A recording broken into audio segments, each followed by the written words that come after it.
Today we are going to do lesson 3.3 part 2. So if you remember yesterday we did examples 1 and 2, and one of the most important things about solving multi-step equations is you have to combine like terms first and then we solve for x. So if I had something like 2x minus 6 is equal to 10, we've got to find our like terms first, which are negative 6 and 10. So I add 6 to both sides, and I get 2x is equal to 16. Then I divide by 2 and get x is equal to 8. That's what we did yesterday. Now today we're going to add one more step into the problem. What do you see here that you think you need to take care of first, Javen?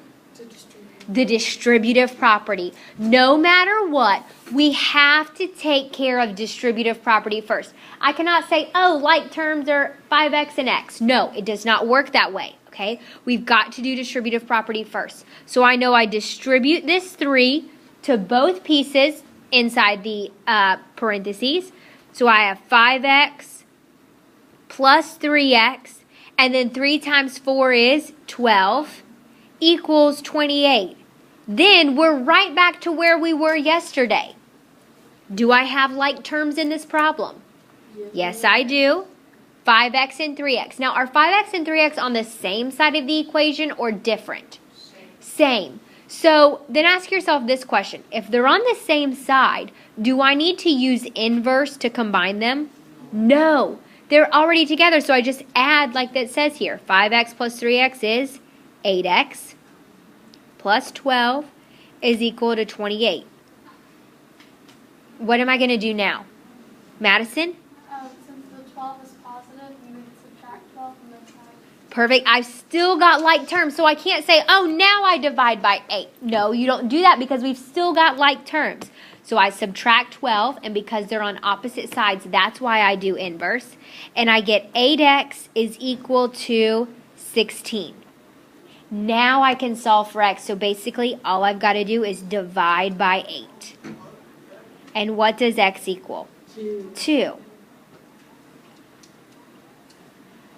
How you check this is what I would do if I were you, is I would take your calculator, and I would plug it in just like this. 5 times 2. Then plus 3, parentheses, you can do that in your calculator, 2 plus 4. And then just press enter. Your calculator will know to do order of operations, and when you press enter, you should get 28. If you do, you know you got the problem right. There's no questions about it. Okay, so this next problem. Amanda, what do I have to take care of first? Distributive property. And what am I distributing? Perfect. 12 to x and negative 3. Do you hear how she read that? That's very important that you get that. That's not minus 3, okay? It's a negative 3. So keep that in mind when we go to multiply. So I have 4x plus 12x, because 12 times x is 12x. And then what's positive 12 times negative 3? Negative 36. You got to pay attention to your signs. Equals 28. Naomi, do I have like terms? Oh, yeah. Yes, what are they? 4x plus 12x. 4x and 12x are like terms, and I add them together and get 16x. 16x, perfect, minus 36 equals 28. Stephanie, do I have any more like terms? Negative 36 and 28. Very good, negative 36 and 28. So how do I get these to combine? You have to do the opposite because it's negative, so add 36 on both sides. Perfect, we do the opposite, so I add 36. So then I get 16x is equal to what? What's 28 plus 36? 64. 64. Then how do I solve for x? Morgan? Divide by 16. Divide by 16 on both sides, and I get x is equal to 4. Again, plug that in your calculator. Check it out. It'll take you all of maybe 30 seconds to do that, and you can know whether or not you got your answer right. Okay, so this next example here, we're doing the exact same thing. There's only one difference, okay? That is the fact that we are distributing a negative number. See this 3 right here? It's actually a negative 3. So when I distribute, I've got to keep that in mind. So I'm going to keep my 4x just like it is because I don't do anything to it. What's negative 3 times x? Negative 3x. And then here's the part where people mess up. They say, oh, because it's x minus 2, then it's got to be 3x minus whatever it is. No. Pay attention to your signs. What is negative 3 times negative 2? Positive 6. If you write a negative 6 there, your answer will be totally wrong. Equals 21. It's not even like you're going to get the same answer, just it was supposed to be negative. You'll get a totally different answer. Now I combine like terms. What's 4x minus 3x? 1x plus 6 equals 21. Then what am I going to do? Subtract 6. 1x is equal to 15. Now, do I need to divide both sides by 1? Is it going to change anything? No. Anytime you have a positive 1 in front of the x, you can always just drop it because it's not going to do anything. So I don't need you to show me that you divide here. However, what if you were to have a negative 1 in front of that x? Would it change something? Yes. So you actually have to divide by a negative 1 if you have it there. But if you have a positive, I just like to make it part of my box and drop it. X equals 15. Okay. Now if you say, oh, that confuses me, I just like to go ahead and divide by 1. Absolutely, go for it. It's not going to do anything. It's not going to hurt anything, okay? Look at this next problem here. What am I going to distribute, Megan? Very good, negative 5. So, Matthew, when I distribute this negative 5, what do I get? What does my problem look like? 2x minus 5x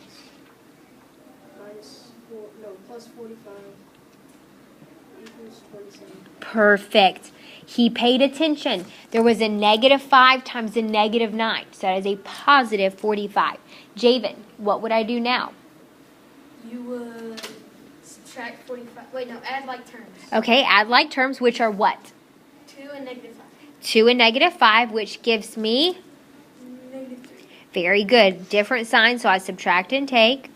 Alex, what would I do now? You would subtract 45. Subtract 45. Very good. And I get negative 3x is equal to what? Who can tell me? Anybody? Negative 18. Negative 18. Now, what should I do here, Clay? You have to divide the 3 since it's multiplying times x. Very good. And what's negative 18 divided by negative 3? 6. Positive 6. Very good, because a negative divided by a negative is always a positive. Okay, I'm going to show you one more that's not on this paper, or not on this slide, that I want you to write down. So here it is. If we have 3x minus the quantity of 2x plus 6 is equal to 11. Everyone write this one down. There's a problem like this on your homework, your quiz, and your test. That's why we're covering it. So it's not just something I'm doing for fun. You're going to need to know how to do it.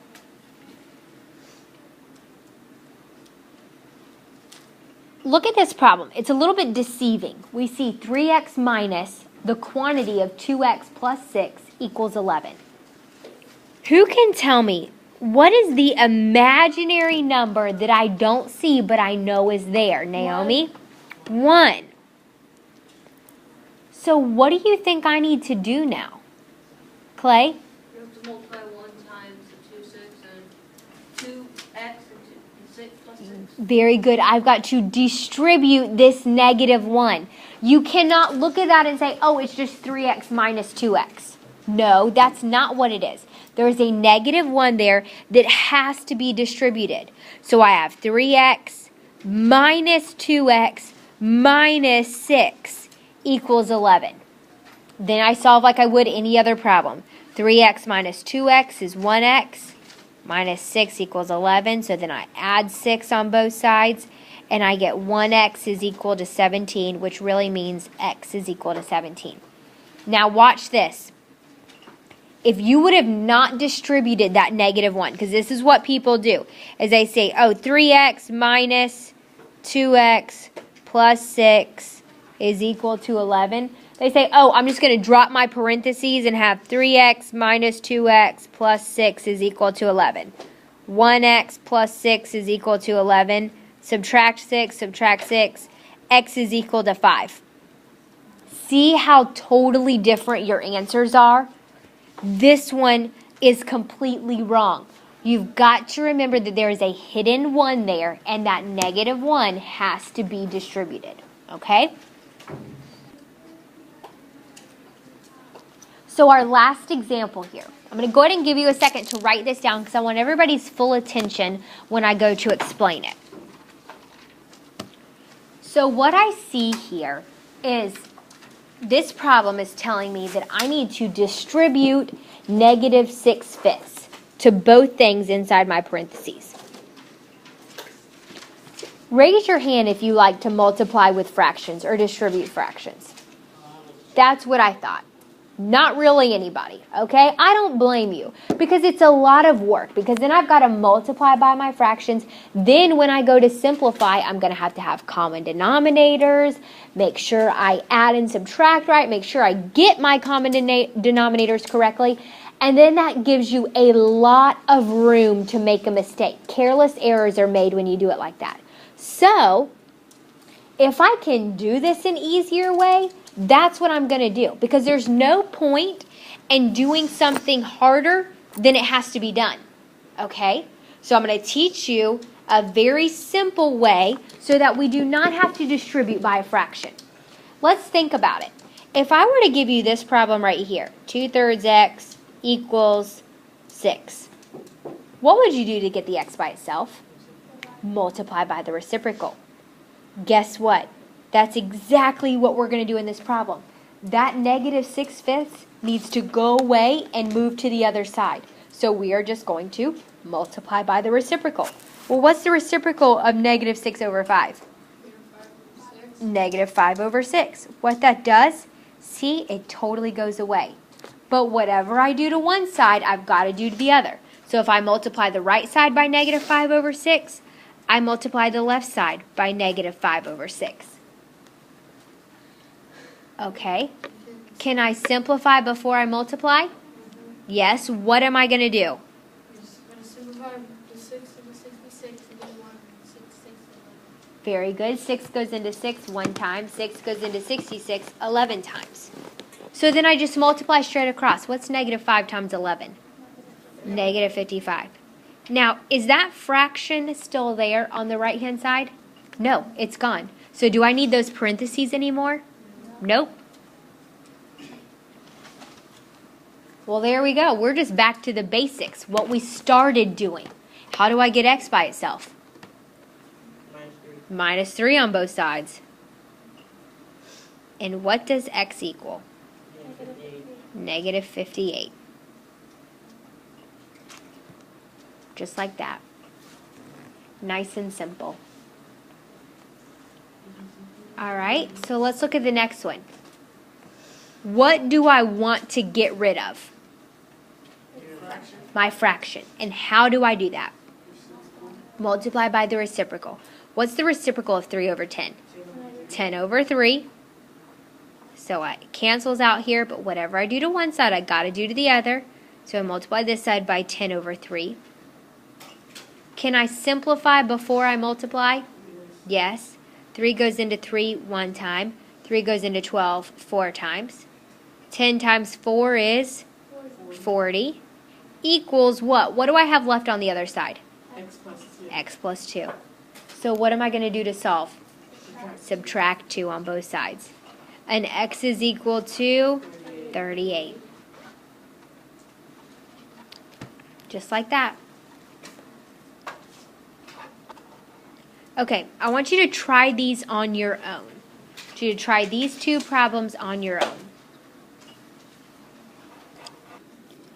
All right, who can tell me what they did first on the first problem? Clay? First you had to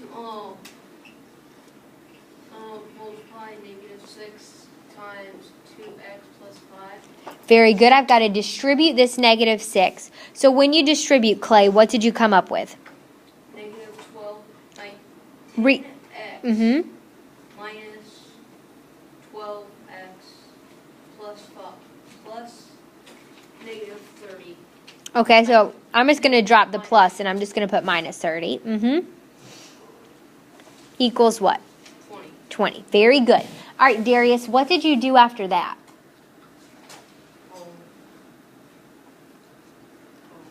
10x minus 12x, Okay, and what's 10x minus 12x? negative 2x. Very good. Jacob, what did you do after this? I added 30 to both sides. Perfect. Add 30 to both sides. And I get negative 2x is equal to 50. Amanda, what is my last step?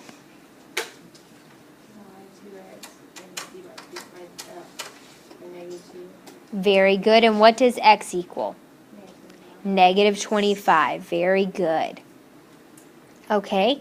Alex, what did you do first on this second problem? I multiplied 4 over 3 by 4. Okay, perfect. You multiplied by the reciprocal because we want to get that fraction to go away. The only way to do it is to multiply by the reciprocal. So whatever I do to one side, I've got to do to the other. And what can I simplify, Madison?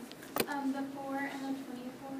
Very good. 4 goes into 4 one time. 4 goes into negative 24, negative 6 times. What's 3 times negative 6? Negative 18 equals, what am I left with on that right-hand side? Bombnet? If our fraction canceled out, what's the only thing I'm left with? X minus 7. X minus 7. Very good. Okay, let's see here. Javen, what's the last step that I'm going to do? You're going to add 7 to both sides. Add 7 to both sides. Perfect. And I get X is equal to what? Negative 11. Negative 11. Very good. Okay, so that concludes our solving equations with like terms, multi-step equations. Okay.